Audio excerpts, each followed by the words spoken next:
نمائندگی کر رہے ہیں ان کے دست راست بزرگ حضرت مولانا قاضی عبداللطیف صاحب، میں حضرت قاضی صاحب کی خدمت میں درخواست گزار ہوں کہ وہ تشریف لائیں، مولانا سمیع الحق صاحب کی نمائندگی کرتے ہوئے نظام خلافت کے بارے میں اپنے قیمتی خیالات کا اظہار فرمائیں۔ محترم جناب حضرت مولانا قاضی عبداللطیف صاحب۔ صاحب صدر، معزز علماء کرام، ہمارے بزرگوں، دوستوں، عزیزوں، خواتین محترم، ڈاکٹر صاحب مدظ اللہ نے جس راستے کا انتخاب کیا ہے وہ ایک عرصے سے دنیا کو ایک پرانا سبق یاد دلا رہے ہیں۔ انقلابات دنیا میں ہمیشہ آنے جانے والے ہیں۔ اسلام سے پہلے انقلاب کے طریقے مادیات کی بنیاد پر ہوتے تھے۔ اس نے دنیا میں ترقی اور امن کی بجائے تباہی اور بربادی کے سوا دنیا کو کچھ نہیں دیا تھا۔ صاحب اقتدار لوگوں کی جد و جہد کمزور لوگوں کو غلام بنانے کی تھی۔ اسلام نے آ کر دنیا کو غلامی سے چھٹکارا دلایا۔ 1300 سال کے بعد وہی طرز اور طریقہ جو اسلام سے پہلے تھا یورپ نے دنیا کے اندر اپنایا۔ ہمیں یاد ہے گزشتہ صدی ایشیا کے ساتھ کیا کچھ نہیں کیا گیا، اور ایشیا کے ہر جوان، بوڑھے، خاتون اور معصوم کو غلام بنایا گیا۔ آج اس وقت پھر انقلاب کا زمانہ ہے۔ دنیا تیاری کر رہی ہے 21ویں صدی میں داخل ہونے کے لیے۔ ڈاکٹر صاحب نے اس میں داخلے کے لیے ایک نسخہ تجویز کیا ہے۔ نیا نسخہ نہیں ہے۔ جنہیں حقیر سمجھ کر بجھا دیا تو نے، وہی چراغ جلیں گے تو روشنی ہوگی۔ آپ نے امام مالک رحمۃ اللہ علیہ کا اور ایک قول کے مطابق حضرت عمر رضی اللہ تعالیٰ عنہ کا قول آپ کے سامنے پیش کیا۔ ان لوگوں کی نگاہیں سینکڑوں سال آگے کے لیے تھی۔ جس طریقے سے آج ہم دیکھ رہے ہیں کہ آج کے دانشور یہ کوشش کرتے ہیں ایک صدی کے لیے وہ منصوبے بنائیں۔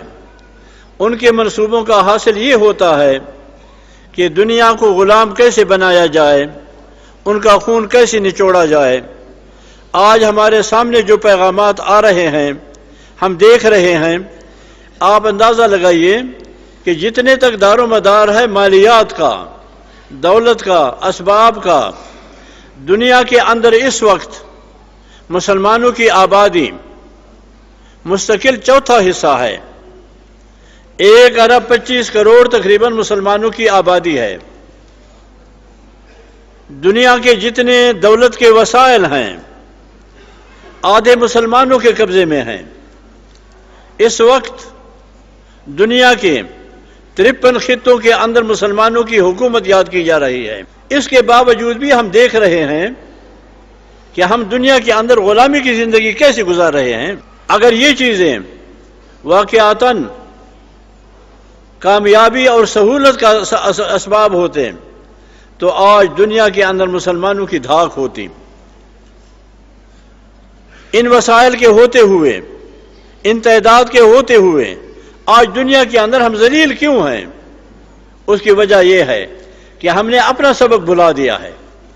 وہ جو ہمیں سبق دیا گیا تھا، آج افغانستان کے ہم مشکور ہیں، صرف ہم نہیں بلکہ ساری دنیا کو ان کا مشکور ہونا چاہیے۔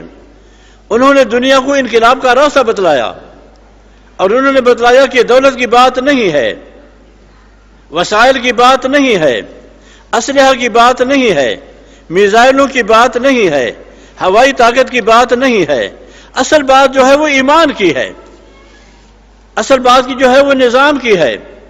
آگے آنے والے صدی کے لیے دنیا تیاریاں کر رہی ہے، اور امریکہ یہ چاہتا ہے کہ ہم اپنا نظام دنیا پر مسلط کر دیں۔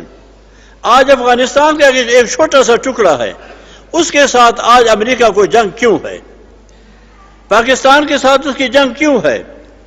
ڈاکٹر صاحب نے جو تجزیہ کیا ہے دستور کا، ہم من نوعان اس کے ساتھ متفق ہیں۔ دستوری لحاظ سے ہم آج دنیا کے اندر ایک مسلمان ملک ہیں، اور ہم نے کلمہ پڑھ لیا ہے۔ کلمہ پڑھنے کے بعد ہم نے نماز نہیں پڑھی، کلمہ پڑھنے کے بعد ہم نے روزہ نہیں رکھا، کلمہ پڑھنے کے بعد ہم نے وہ فرائض پورے نہیں کیے جو کلمے نے ہمیں بتلائے تھے۔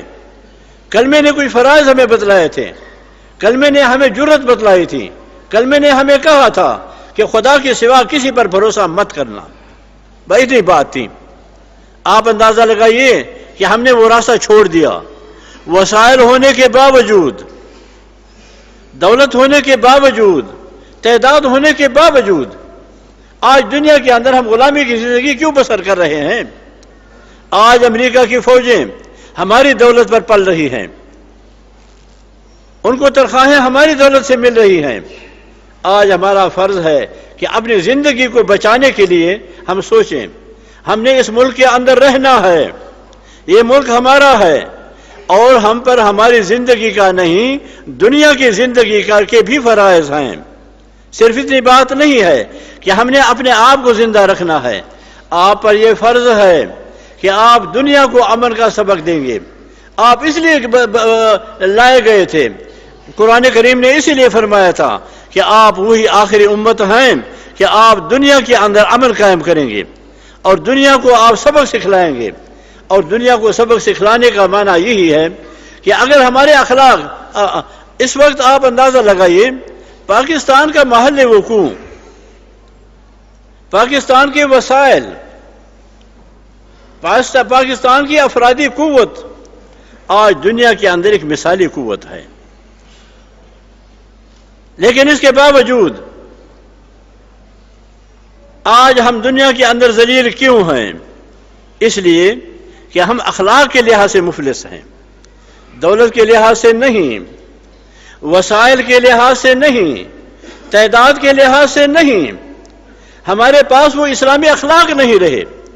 اگر ہمارے پاس وہ اسلامی اخلاق رہتے ہیں، وہی عقیدہ رہتا ہے، تو آج دنیا کی قیادت پاکستان کے حق میں ہے، محل وقوع کے لحاظ سے بھی، وسائل کے لحاظ سے بھی، افراد کے لحاظ سے بھی۔ ہم وسائل کے لحاظ سے بھوکے نہیں ہیں، ساری دنیا کی معدنیات ہمارے ملک کے اندر موجود ہیں، اور افرادی لحاظ سے بھی ہم مفلس نہیں ہیں۔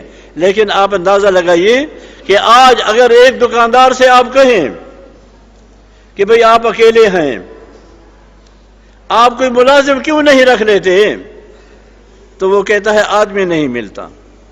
وہ آدمی کون سا ہے؟ ساری دنیا تو پٹ رہی ہے، اس لیے وہ کہتے ہیں کہ بھئی روزگار نہیں ملتا،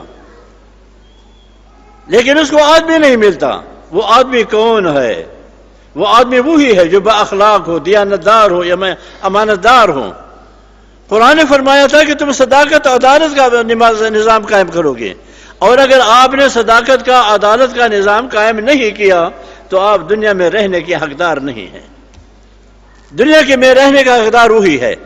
افغانستان ایک چھوٹا سا ٹکڑا ہے، انہوں نے آج دنیا کے اندر بتلا دیا ہے کہ ایک روشنی کی مینار ہے، اور روشنی کی مینار کی طرف آ جاؤ تو آپ دنیا کے اندر مستحکم اور مضبوط رہ سکتے ہیں۔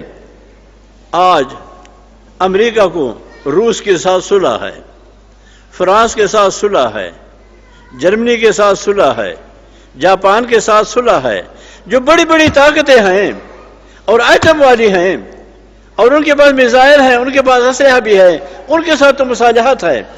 لیکن ان کے نگاہوں کے اندر آج اگر کوئی کھٹکتا ہے تو تو وہ پاکستان ہے اور افغانستان ہے.